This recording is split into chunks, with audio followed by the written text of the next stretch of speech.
as Johnny English Yes. in this third movie. What about Mr. Bean now? Have you drawn a line under him? No more Mr. Bean?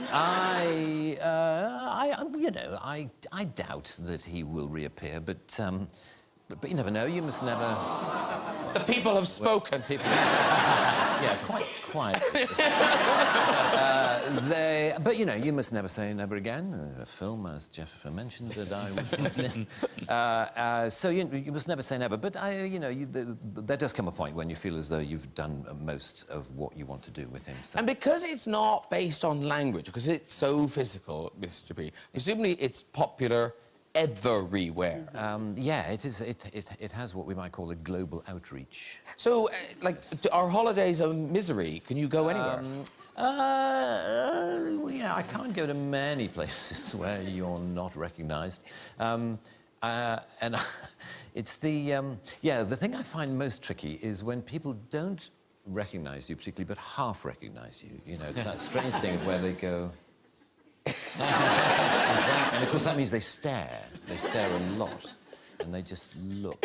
You're sort of feeling, I wish that person wouldn't stare at me. So, you know, I'd rather just, you know, hold up a flag saying yes, yes, it's me. A few years ago, there was I was in a Land Rover parts department near Peterborough, the kind of place you find me on most Saturdays. And we're waiting for car parts. And car parts, guys hang around a lot because, you know, to get a part, the guy has to go half a mile to the back of the warehouse and then come back again, and he brings it back.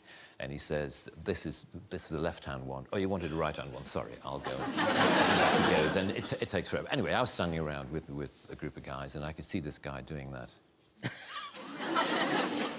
And he came up to me after a while, and he said, "Excuse me, has anyone ever told you that you're the absolute spitting image of that Mr. Bean?" And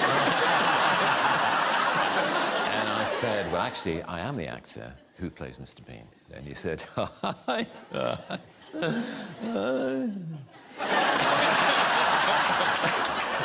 "I bet you wish you were." And there followed this bizarre conversation in which the more I tried to claim that I was the person whom he thought I merely resembled, the less he believed me. So but what was funny was how close he thought I was to you know, he said the resemblance is uncanny.